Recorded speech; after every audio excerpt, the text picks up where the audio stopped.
gather round, because it's about to begin. What's about to begin, you ask? Well, I'm glad you asked, because that's an important part of everything. Asking is the most important part. Guess what, beautiful people? You have stumbled into day 187 of office hours. That's right. That's our daily Five Nation check-in. That's where we peek in on the beautiful, beautiful people of one of the 2 million subscribers over at youtube.com/scamschool, the 1.7 million subscribers and climbing over at Modern Rogue. Of course, the hardest of the hardcores, the elites, the real ones over at twitch.tv/nightattack. Yeah, we're streaming out to LinkedIn. Don't tell them that nobody's watching. They're all too busy with their spreadsheets. And of course, even out there in the mosh pit, x.com/wood with 1.3-ish million followers. We'll find out. If you're new here, here's what we're doing. Look, there's a robot uprising, a Scampocalypse coming for us. That means we all have to get good at offense and defense when it comes to deception. So what we do is every single day we start by checking out a classic episode of Scam School. We're walking through the whole back catalog. We call it Scam School. If Scam School was the only show dedicated to social engineering at the bar and on the street, Scam School is the only show dedicated to social engineering at the bar and on the street. We're going to watch the episode number 85, How to Escape from a Straitjacket with Dan Martin. This will be one of the, I guess, the first time ever that we taught how to escape from a straitjacket. And we spend a lot of the time just sort of debunking myths about it. And, well, there'll be a couple of production notes. We're going to give you behind-the-scenes goodies. Oh, you know what? I almost forgot to put the rundown on there. Look at that. We'll go through the behind-the-scenes goodies, and we will reveal the secrets of the ancient. You guys post your questions in the comments. We'll be back to gamble irresponsibly after we watch How to Escape from a Straitjacket. They misspelled the title. Look at that. Straitjacket is not spelled that way. That's fine. Here we go. Oh, here we go. And this week I give up the goods on how to pull off a straitjacket escape.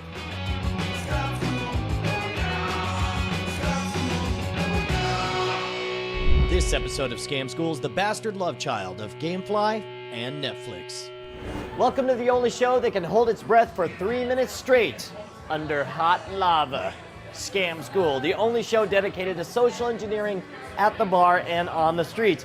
I'm your host, Brian Brushwood, and this week we take you behind the scenes all the way back to South by Southwest Interactive in Austin, Texas, because you are about to learn how to do a straitjacket escape. Joining us once again is Mr. Dan Martin, illusionist, escape artist, and all-around badass. How you been? Fantastic. Thanks for having me back. People are still talking about learning how to bust open locks and open handcuffs. I mean, people love the episode. Awesome. Thanks for coming back. Great to be back here. We are also joined from the Revision 3 Studios, Brett Putman. How you doing, Brett? How you? Now, you do know what you signed up for here, right? In a way, yeah. Here's the question. One of the things that I get asked the most is how physically can you get out of a straitjacket? So we thought we'd give you guys, for the first time as far as I know, the complete insider's perspective from two people who do a professional straitjacket escape, and we can impart our wisdom onto you. Ready? You down for it? Yeah. First things first, though, we got to get you all tied up. What do you got? Let's do it. Well, we got a brand new canvas. You went in sexy black. I love it. Right? All right, let me get you on over here, buddy. Take that end right there. Very good. Your arm's going to go right in there. Almost like a backwards jacket that you're putting on. There we go. Perfect. The idea is to make it as tight as possible.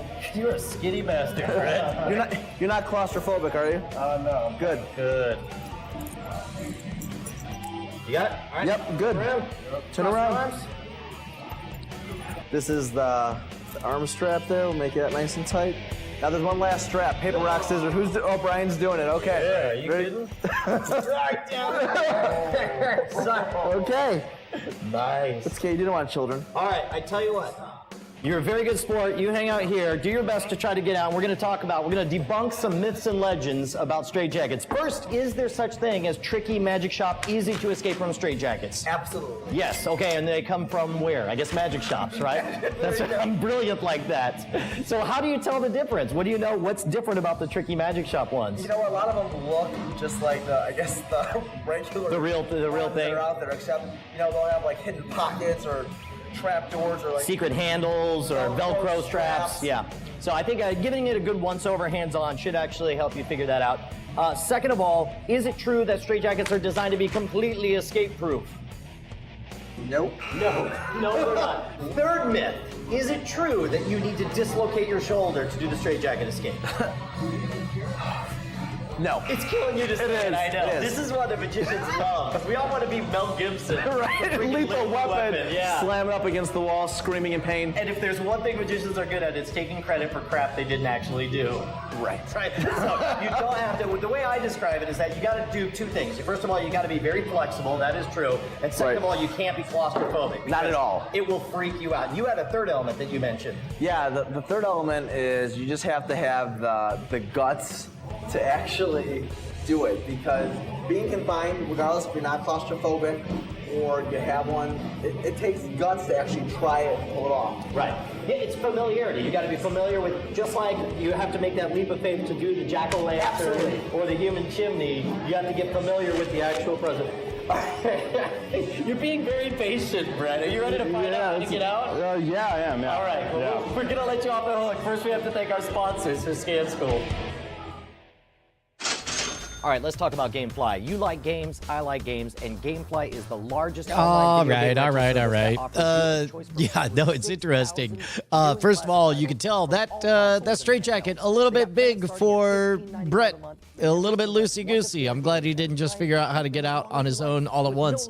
Second of all, there's an interesting metagame, because I know that Dan, in his stage show, I think he does or did have a line about dislocating his shoulder. And that is a powerful moment if you can, get everyone to believe it for a second.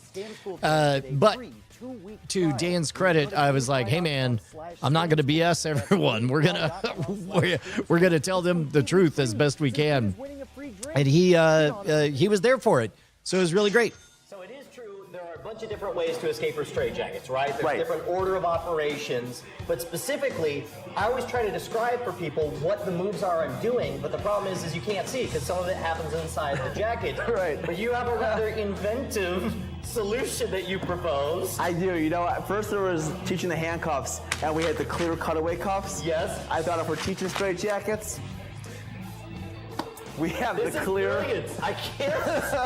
the clear cutaway straitjacket. The Right? street Look at that. raincoat. Now this is good for lots of reasons. So we're gonna turn you around. Yeah, this is the Exact same thing. Instead of the leather straps, you just have industrial, like mountain climbing buckles here. This is so great, because literally I was trying to describe to people what I'm doing, but there's no way, you can't see. And we're gonna turn that last one. Exactly the same. We're gonna turn you around that way. Good. You, Brent, we're about to get real comfy. All right, there we go. Okay, we're gonna go around here. I think you grab this. I'm gonna turn you around this way. All right. People can see this back. And we're gonna take this, snap that right there. And there's one last strap. We're gonna just swing it. Endless comedy. Endless humor with the crotch strap. Okay. Always the best part. Okay, there we go. A couple different ways to do it. Now, the first thing, and both you and I have this in common, the very Right. first move that we want to do is... The best thing to do is you want to maneuver your arm over your shoulder, Right. to give you that extra, what's the term? Slack. Yes. Yeah. Slack to get it over your head. Once you get it over your head, that is the biggest thing. But if you gotta get it over your elbow, over your shoulder. What you want to do is let your air out and weirdly hug yourself even tighter, right? Absolutely. And when you do that, you let it all out and you actually hug it, and it feels tighter. But that gives you the slack that you need to work your arms up over your shoulder. That's right. So you get just enough slack to pull it So up. go ahead and hug yourself a little bit. Okay? And Brian's moving his arm up. Your arm up over your shoulder. Right, there. See your mirror? Yeah, right here. Right there you go. Now slide it up over your shoulder. Boom. There you go. And hang out right there. Perfect. Right? You can see here, you now have a lot of slack to now maneuver when you hug yourself even more. Right. Well, and in this case, This is a love yourself exercise. Yeah, it is. It feels good. It feels really good. this is the part that's also counterintuitive, because what happens is now your focus, my focus shifts. I'm no longer focused up here. Right. And instead, I'm looking down here, where you notice I've got a little bit of a roll. to come through. So you squeeze through, and you get down. And again, you got to keep hugging until. Here, we'll get your hand out there. Thanks, buddy. There you go. There you go. Now here's the thing. Sometimes you'll get snagged on there, and if you do, you got to. Again, this is a flexibility moment. You got to come down and around. There you go. And now, there we go. Now you're to the part where you don't want to freak out. You're on third base. You're on third base. Now You're you're almost just in a home weird free. shirt. You just call this third base? You haven't even been on a date. All right, second base. Right. There's two different ways. Brian and I do it a little bit differently once we get to this point. But the point we have in common is over your shoulders, over your head, bam, get to that point. Two options at this point. The one that Brian favors is taking your elbow I hook this on here. to his knee. Oh man. Oh, it's sticky. You gotta go up. You're going to pop your elbow There we go. out of the jacket and slide your hand in. If you're Brian, and you take a moment for the comedy hilariousness. To scratch your nose. But that gives you the slack. Are you okay? Okay, that's okay. So now, And you may have the wrong body shape for this because everyone's and that's why there's a couple different methods. Option one is to do that and start working been unable to actually reach down. and start trying to get the shackles and the buckles and start working on that. And as you can see, Brian's popping that, and he's doing good. And you can work your way up with that. Now for you, you probably use the method I use. I can't slip my arm out like Brian can because I'm not like Aquaman or Amphibian Man. So what you want to do now is you want to reach behind you. If you have your pants dropped, I'm going to turn you around here. You're going to grab your hands in the feel through. You're going to grab the slack part, the part that's hanging down, right? Oh, I got it. You got that? Slack, yeah. Mm-hmm. You're going to want to work this part out here. So grab that, work it through the first buckle, pull it out so you get all that slack. Yep. Now pull it down and bend forward as you let go. And what that does, it ejects this part open and lets that strap go free. Now bend over and pull it off. There you go. Work it off. Work it off like a bad sweater. There you go. Look at that. There you go. Just do it. Keep it going. You got it. You got it. Put it back in control. There we go. Hey! Very good. Very good.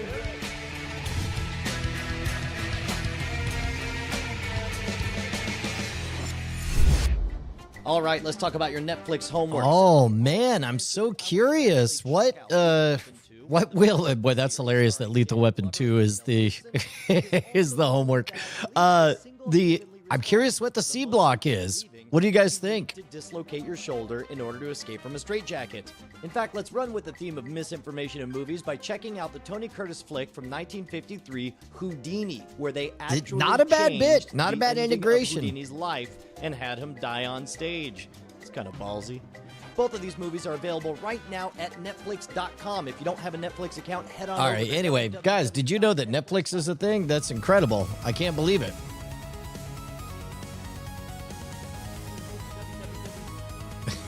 School at the end. It could So be make a sure we pink, get credit. lady straight jacket. Yeah, we'll see. All right, so what are the takeaways with the straitjacket escape? Well, the first thing is you just got to have the chutzpah, the guts to actually go out there, get one, and try to do it. Right. That's the biggest thing. You know, when you and I do it in our show, is we do it kind of lackadaisical here on Brett. We were a little loosey-goosey on the straitjacket. Yeah, because we wanted to illustrate actually how to do it. Right. You know, the methodology and the steps needed to get out of it. But when we do it on stage, I mean, people are using their knees to shackle us. I mean, they're doing it like ridiculously tight. Literally, we want every stitch to be busting because it's so tight and so difficult, because that was something Houdini was big on. If it's true on stage, if you're really experiencing the difficulty, then it translates to the audience. Right, so it is a lot more difficult when we do it, but that's where the experience comes in, because we've both done it hundreds and hundreds or thousands of times. Right.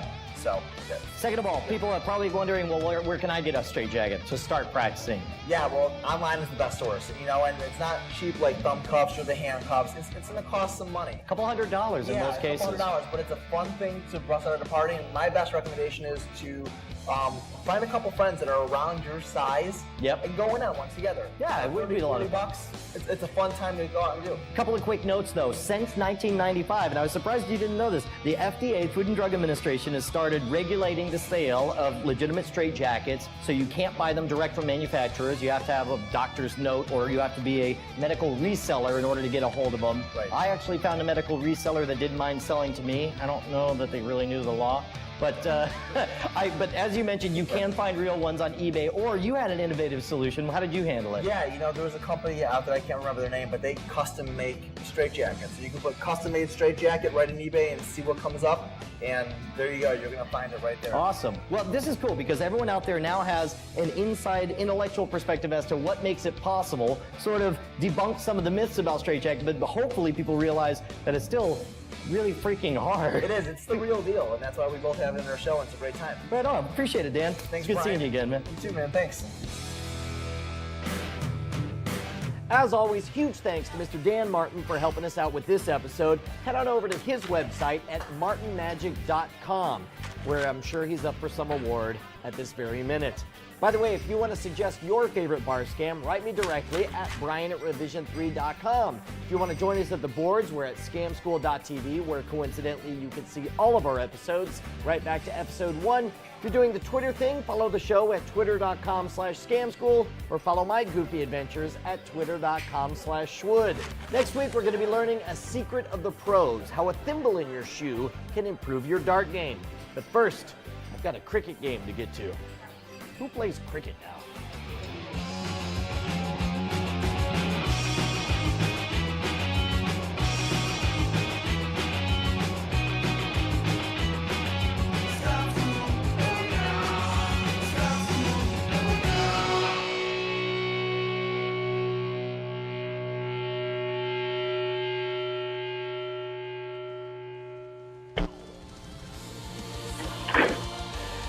Man, who plays cricket? I'll tell you what, I don't know, 1 billion people following it rabidly over in India. I think we did a story on Cord Killers about, I think Disney Plus immediately rocketed to prominence, picked up dozens, hundreds of millions of subscribers based purely on the fact that I had cricket. That's amazing.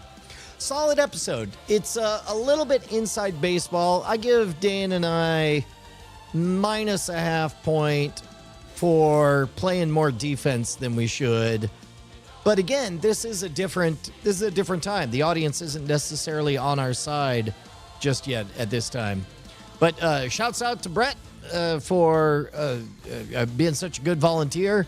Shouts out to whoever ran sound on all of that stuff. They did the best they could. Bless their hearts, because you'll notice part of the reason for the room tone has to be the fact that the microphones were set in such a way. So not only is it a loud bar, but then also the microphones are being covered up by not just permeable cloth, but impermeable cloth or vinyl in the case of the clear one on there.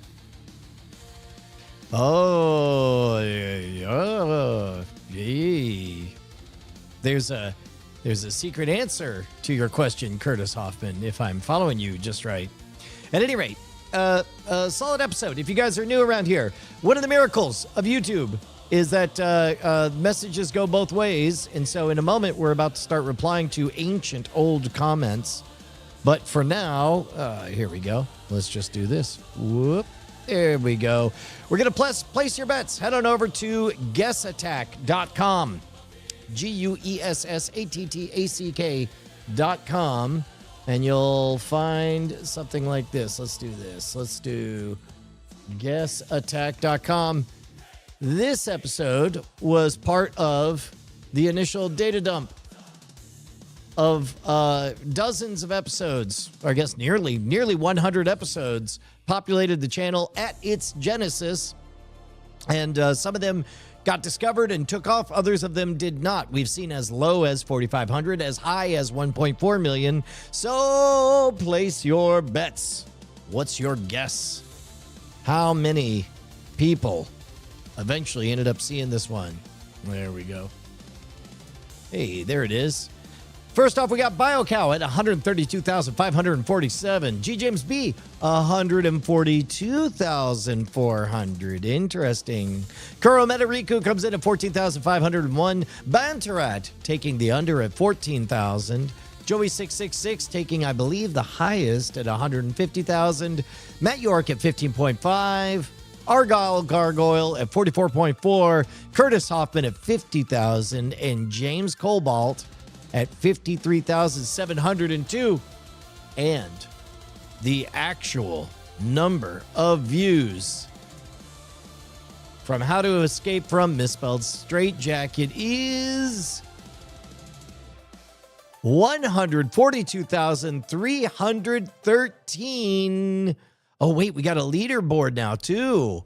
Thank you very much. Shouts out to BioCow for building this thing and continuing to build it. He just sent me some code snippets to integrate it in there. So there we go. The guesses are now closed at 142,313. And so now we can see who is the winner. Oh, look at this. Straitjacket says G. James B. got it with 142,400. Actual views, 142,313. Off by just 87. Are you kidding me? That's amazing. Incredible. Suspicious even. What? I didn't say that. No, I don't know what you're talking about. I'm not accusing anyone of anything. We're all cool friends here. That's it. Congratulations to G. James B. Look at that. We got first, second, and third. I love it. Now we got to do, should we do like Olympic rules where you get 3 points for a gold, 2 points for a silver, 1 point for a bronze? Then you get a persistent score. I kind of like that. Or not. I don't want to hand homework to everyone. But this is, that's great. Congratulations. All right, let's see what the ancient comment. How many comments do we have? 86. We could do 86, right? Here, let me go ahead and open up the whiteboard. Oh, no. Oh, no. TL. There we go. And then, there we go. Open up the whiteboard. There we go. Awesome. And then meanwhile, I will answer all of these ancient comments. Oh, hold on. I got to switch over to... Nope, not YouTube Studio. Let's go to Switch Accounts. Scam Nation. There we go. And then now go to Escape a Straitjacket. And then now we answer comments. 2026. Checking in. I'm surprised you didn't mention Houdini's trick of flexing all your muscles while it's being put on so you get a few extra inches once you go slack. I think we cover that in an advanced follow-up later. Now I can finally escape from the insane asylum. I mean, good video. Ha. 9 years late, but this made me smile. Now I can get off the insanity ward. Congrats. Like I always wanted to escape an asylum.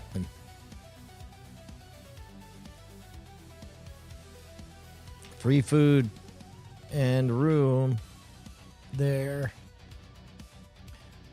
Does anyone else just skip forward into the video just to skip the ads? Your advice later went on to kill the show.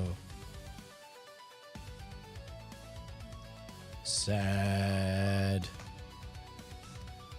Man, Netflix in 2009 didn't suck. Amazing. Haha. Also, Houdini did believe that you needed to dislocate your shoulder to do that escape, and he did.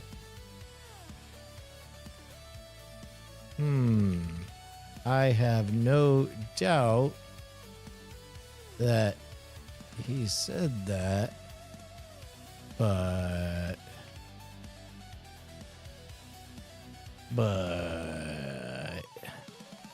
there we go. That's enough of a shadow to implicate someone. How would you escape if the straitjacket had sleeve loops? Because that would stop you. Those are the posy style. jackets. And yes, much harder to escape from, but not at all impossible. Just boring. Just too boring to do on stage. IMO, in my opinion. My dad was part of Magic Circle once, and he took me to one of their performances, and I got taught to escape simple straitjackets. Amazing. Wait, how did I not see it? He's Dumbledore. LOL. Actual straitjackets have a strap on front to keep your arms down. Watch out for the posy straitjacket. Those are actually used. Both are actually used. But yes, posy ones are much harder to escape from. Lake of Fire playing in the background by Nirvana, my favorite group. Whoa, is that true? I believe you. Maybe. I don't know. Lithium is, well, yeah. I'll say username checks out.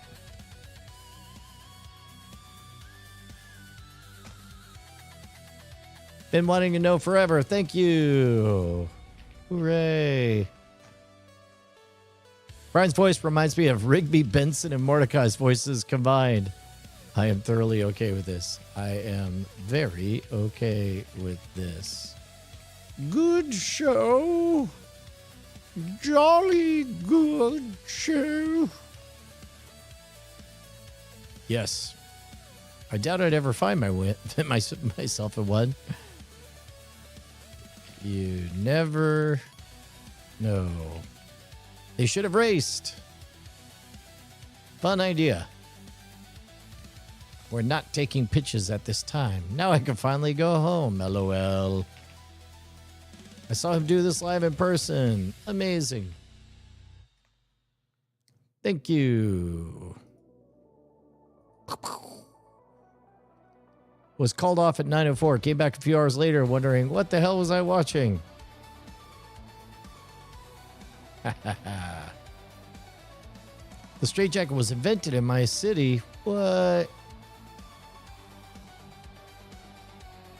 What? Which one?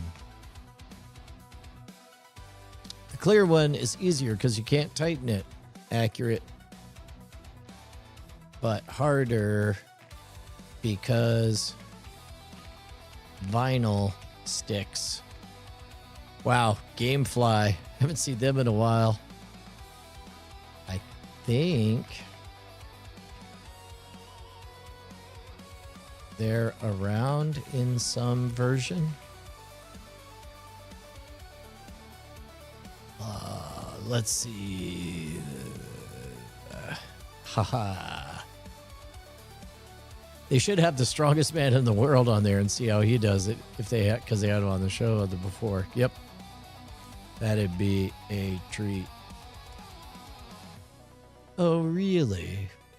Where's the cheapest place to get a straitjacket? Man, I ain't your Google. Blah, blah, blah. You can untie. Oh, good idea.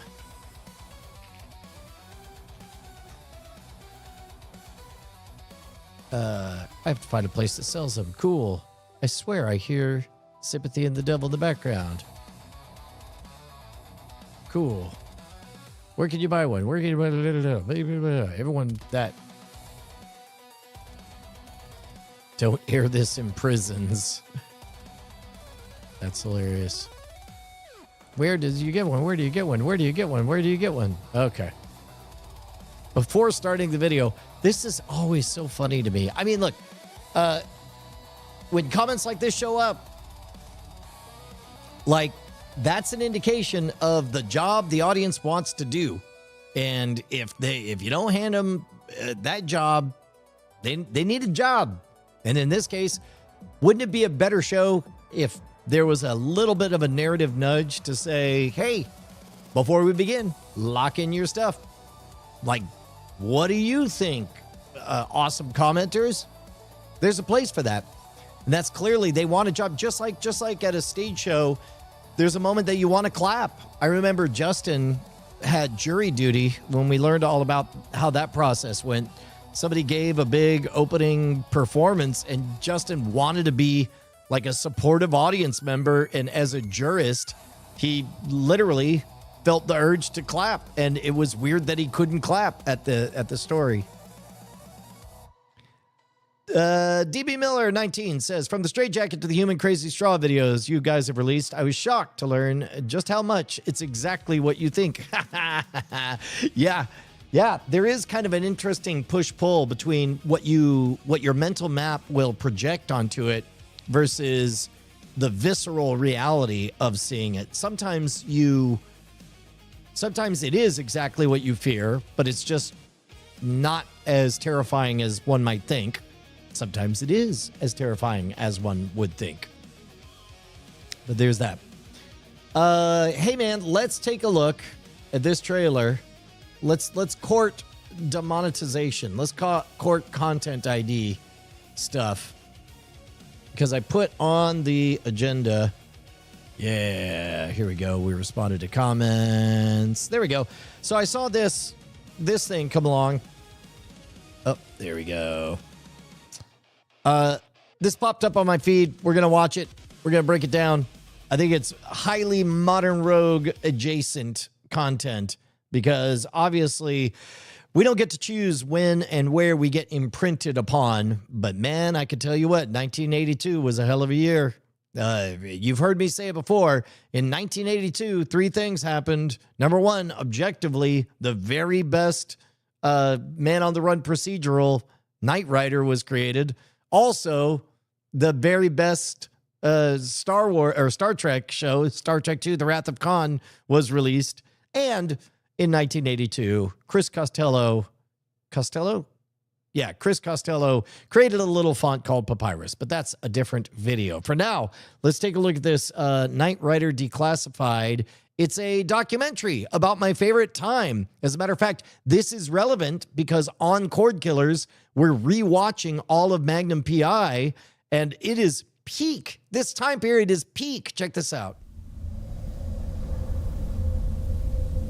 Also, note the definitely not technically the Knight Rider song, a cover of it.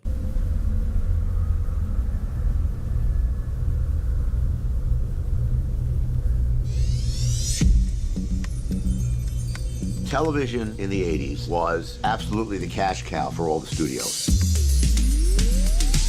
And I will point out that this, watching Magnum PI, because all of these were shot on film, and film, of course, is highly precise, but they were intended to be broadcast in 4:3 standard definition television, which, as you guys know, is like 320 by 240 pixels. It is unbelievably reduced. So as a result, in order to even get a hint about what is happening, the shots during this time, they say that humans, tend to run on sex and violence, right? So there's plenty of blow-em-ups in this stuff, and shooting and running and action stuff. But when it comes to the sexy parts, man, these shots are positively lurid in 4K. It is unreal. Especially on a big screen, it just jumps out at you. You forget, and all of a sudden it's just like, Jesus, put some clothes on. television in the 80s was absolutely the cash cow for all the studios.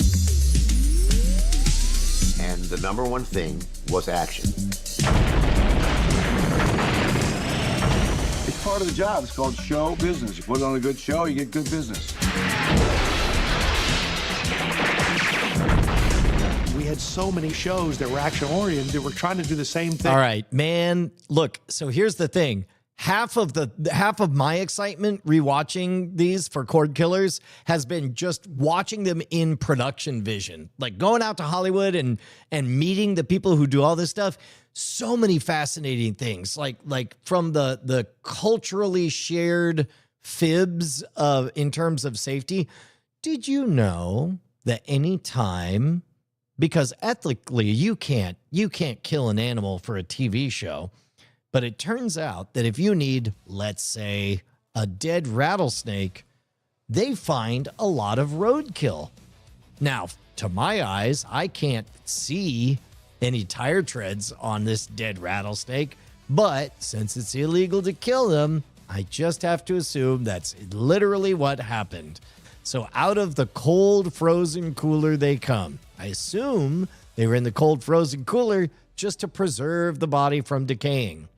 Hypothetically, it seems like a rattlesnake could be put in a cold place and it would freeze to death. But that is a thing that definitely was not the case. So I was told. Here, let me do this. We'll pop this down to this little guy right here. Boom. All right. Anyway, production vision is amazing. Watching all this old stuff with the insights of being able to catch a mirrored sunglasses and see the reflection on everything that they set up is great. We had so many shows that were action-oriented that were trying to do the same thing that Dukes of Hazzard had set the pace on. During those years, it was just a very special time. We really had the time of our lives, driving the car right into the ground. Car work was at its heyday back then. Everything had action in it. You gotta realize, this is the first time this has ever been done. Dukes, Fall Guy, were a lot of experiments. There was a lot of action television. Sometimes I'd work 2 shows in a day. There was just a lot of work because there were a lot of TV. Oh, that's the other thing, man. You want to go back in time watching these old guys. It is just great. Like, looking at it as a stunt show spectacular, the stunts are super dangerous. There's this moment in the beginning of the Magnum PI opening montage where, I kid you not, this freaking TC's helicopter just swings forward in order to get the shot to fit in this tight 4x3. It has to swing through these trees, this brushes, do a hard pivot, and then fly off from the road. Those blades must get like less than a foot from the ground. And it's like, ooh, that's a very dangerous shot. TV shows. The audience was there, and the budgets were there. The lot was like a beehive. Universal was rightly called a factory because it was a machine. They had up to 23 to sometimes 31-hour shows they're shooting at the same time. 31-hour shows shot at the same time? The tour's coming through. We got to stop filming and let the tour go through. That's how low the TV shows are on the pecking order. All these action TV shows were trying to get the upper hand as to what can we do that's bigger and better. And a lot of them seem to have this focus on some kind of a super machine. Oh, hey, there's the Gorn planet there. That's hilarious. You also build a once you have a little bit of a topography of Hollywood area, you begin to notice frequent use of certain things. Some kind of a super machine.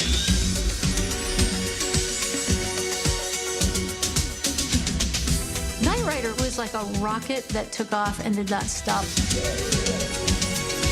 Glenn described it. Yeah, BioCow points out, like, once you know the Wilhelm screams, then you know it all the time. The show is Lone Ranger. Instead of a horse, this guy rides into town with his black car. But I'm really a car guy. People have a love affair with cars. So I fell in love with the car, with Bill's voice. I am the voice of Night Industry 2000's microprocessor. Without William Daniels, what would KITT be, right? William Daniels was absolutely the anchor of the show. Nobody could tell Boy, they got everybody for this thing. This is incredible. him how to play KITT. He had it nailed. Listen, Glenn, just let me do it with my voice. Abandon ship and save yourself. Not a chance, pal. I remember David Hasselhoff being an ace. He was probably the most pleasant professional actor I'd worked with. David was the essence of gung-ho. Knight Rider influenced a lot of kids. It influenced them in such a positive way, and I'm extremely proud of that. I think he's a huge reason the show was such a hit. I do remember seeing the ratings every week and being shocked. And they Okay, all right. Put in perspective. These numbers are foreign currencies in the world of YouTube. We see 20.3 or 17 million. We think of YouTube videos, 17 million? No. 17 million on YouTube means 17 million people saw a few seconds of it. This means at any given moment, sustained 17 million. And by the way, these are the standards that Netflix sticks to as well. When they count number of views, they mean from the beginning of the hour to the end of the hour. Real. Oh my God. A MROH where you install a kit in your car that taps into AI. Yes, all of that. Shocked. And they kept going up. I had no idea that it was going to be so popular. Doing 22 episodes of a TV series like you're in the trenches.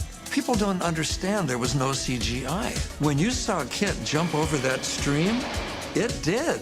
Well, Knight Rider, we're jumping the kit car every single week. Jack made a science of putting that car in the air. It's palatable when you watch the show because it's real. Dukes of Hazzard, this. Did he mean to say palpable? I think he meant to say palpable. Also, what a stunt! Knowing that actually happened? When you watch the show because it's palatable when you watch the show because it's real. Palatable means you could tolerate it. All Dukes right. of Hazzard, the steel on it generally was a little thicker, and it could take the landings a little beefier than the Knight Rider car. We were wrecking cars left and right. And the damage underneath that car. The cars that were used in those stunts needed to be repaired. And that really was killing production. I'm glad it didn't kill humans. Are you kidding me? If I'm off my mark and I hit the other side of the building, I'm going through that window. Oh my God, he's gonna get killed. You know, you try and make everything as safe as it possibly can. He landed, bam, slam, hard. But it's not safe. And we found out that people were breaking their backs doing these big car jumps. Did Jack really do that stunt? Jack Gill is out of his fucking mind. We're going to have explosion and this and that, and Jack would want to, yeah, I know, set him off when I'm right there. This might be the perfect documentary because you got all the original characters, all the real players. And of course, throughout the entire documentary, they're going to show a billion stunts. It jumps through the open doors of a moving freight car. You want to do that stunt, there's no insurance for it. And Jack said, I'll do it anyway. He did something insanely great there. You know, took his life in his hands there. Man, could that guy drive. Still can. The network was pressuring us. They really were not happy with Patricia's casting. There was constant pushback on her. I'm not going to mention any names so I don't want anybody to go to jail. Again, I thought he's going to die. I'm going, God, I don't know how he's going to make it. Just as I go by, all I see is blood hit the windshield. I went, oh my God, oh my God. A lot of pucker time, as we used to call it. This is a story that may never have been told before. I mean, I had 2 dealers call me. They had never sold so many Pontiacs in all their life. We had 14 cars. And they all had their own specialties. This car you see here is one of 5 surviving Knight Rider cars left in the world. I fell in love with Kit when I was 10 years old, and suddenly at the age of 40, I had the chance of owning my own Kit replica. I know what it takes to do it, and I'm so impressed. And they drive it around and they get out and they share Knight Rider stories. It's really an awesome thing. I'm kind of astonished with the skill set of some fans. It makes me smile. The Kit car has become a cultural icon. When the show came out, we got horrible reviews. You get the bad reviews, I always say, don't worry about it, we'll get the fans.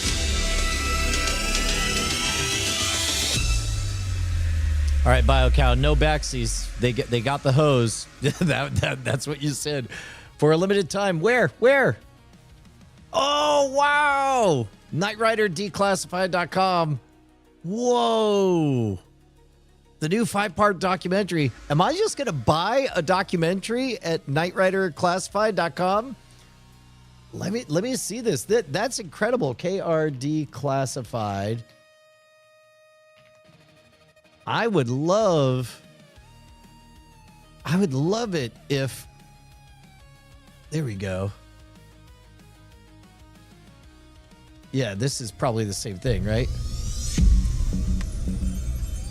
Television in the 80s. Oh, was this is absolutely amazing. the cash cow. What? Are you kidding me? Actual scarcity? A 5-part, 5-hour documentary premiere event featuring new, never-before-seen interviews with the cast, creators, and crew who brought the iconic series to life, from the creation of Kit to the untold realities behind the scenes and the legacy that followed. This is the most comprehensive look ever produced at one of television's most enduring legends. The final interviews are already scheduled and entering production this summer, so it's a pitch.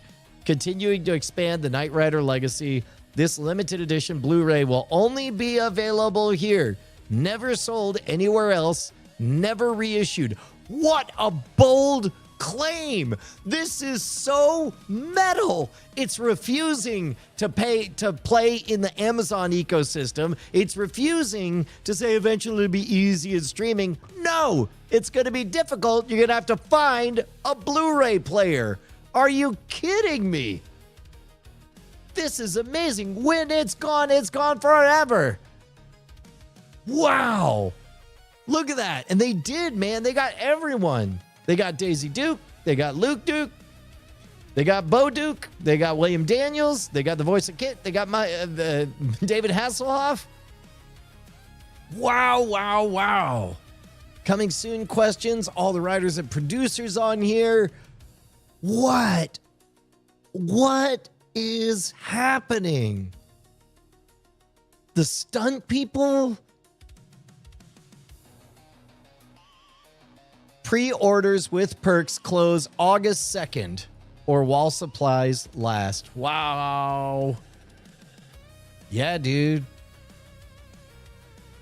Wow. Your name in the credits? Ooh.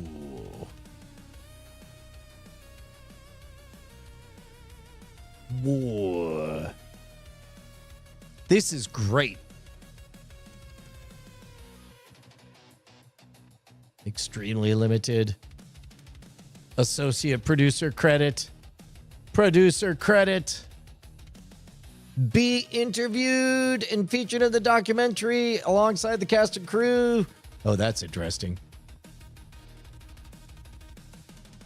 Oh, wow. All right. Now, the younger and more jaded among you might think the words cash and grab. Fine. Guess what? If you are of the demographic who care, who gives a fig's leaf about any of this, well then, you probably can afford some of those higher tiers, in which case, good. Give these people their due. They're part of their living artifacts of history, man. That's the friggin' best thing ever. That's so good. That's good. Tried to be a stunt man, never got a break. I see what you did there. No Coy or Vance Duke. Yeah, man, I'm here for it. I will definitely be getting this. And in fact, this will be what I talk about on Cord Killers. All right, guys. Well, I've got, so let me see. What were some of the other, oh, what's his name from yesterday? I didn't see him for talking about how the Beastie Boys book is the greatest business book ever created, but it did cause me to buy 2 copies of it because I'm certain I gave one of them away. I gave mine away. I am guessing. Oh, there I am. Cool. All right. Yeah. I don't know what else I have. Outside of, I mean, to be honest, it's not going to be good streaming content. What I need to do is take that FTC comment that we did and make a Substack post out of it. I gotta continue my secret Substack working stuff. But that's you know what we can do is let's take a moment and peek in on that new Monologue episode. There we go. We could do that.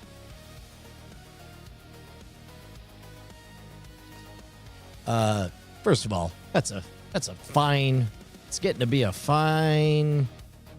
What do you call it?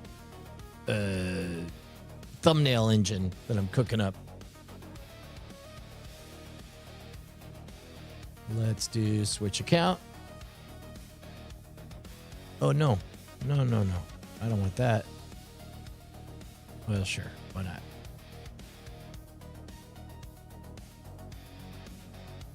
So yesterday, we hit the sweet spot of being over 6% on the click-through rate. And so we got to see something kind of new and different. If we do, let's see, last 90 days. Oh, look at that. That's a lot of watch hours. Last 365 days. Look at that, man. Busiest day all year. Pow, pow, pow, pow.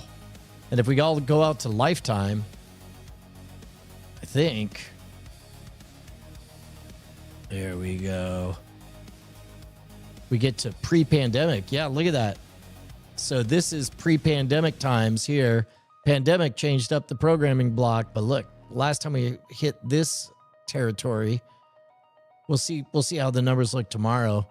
But these are shorts driven right here. If we're looking for this much of a long form hit, we have to go all the way back to 2019, 2020. Isn't that crazy? But it's a big one. And so right now, even at this moment, there we go. 10,000 views per hour. 6.7. Nice. 6.7. Do we say the opposite of nice? We're over 6.7, right? BioCal. I will watch you make sausage.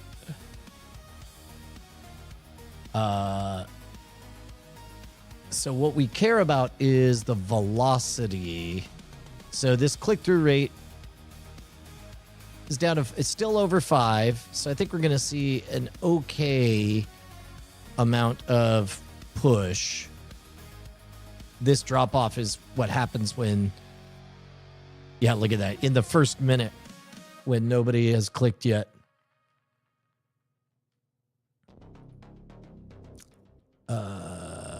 Yep, that's pretty good. And then if we go to engagement, and then obviously, so what happens is as this radiates out, it goes to less and less of the target audience, more kind of casually interested audience. So that's why we see at first view time is high and then it gets lower. But the heavy lifting of it is because at the 30-second mark, at the 30-second mark, we're still retaining enough people that they're like, oh, I get it. That's what this is. And then everyone just sort of buckles up for the ride at this point. So it was higher than typical, but then now it's just typical. But that's fine.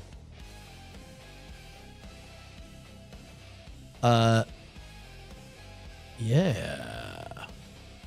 And then this is the other thing I like to check in on is what is the experience for somebody new just showing up.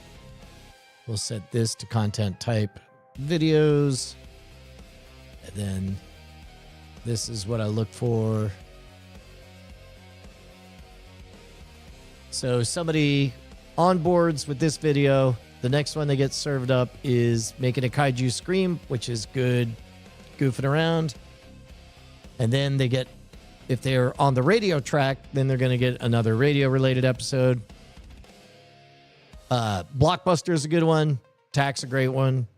Cosmic Rays is finally getting some love. Good. That's great. Scoundrel, I tried an A/B test. Let's see if we have any results on it. I dangled a little bit of bait.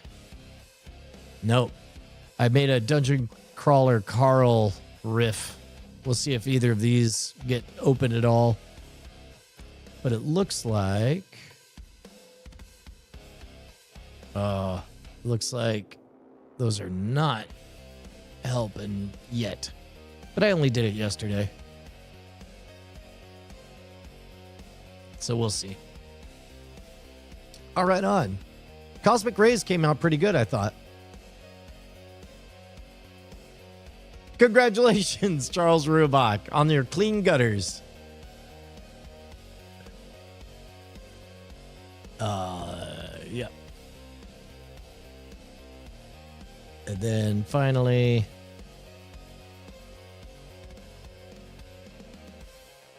All right. I'm going to call it, beautiful people. I'm going to call it, and we're going to wrap things up. I'm going to get the rest of my day started, which means that brings us to the end of office hours. Thank you to everyone for participating. Office Hours is brought to you by Matt York YT, BioCal, Charles Rubach, G. James B., Dylan Theus, Hawk Worley, Curtis Hoffman 6956, Charles Rubach, Joey 666, Joey H666, and scoundrels like you. Support Office Hours by going to patreon.com/modernrogue. Get your name in the credits and more. We'll see you guys tomorrow. See you Monday. Bye, gang.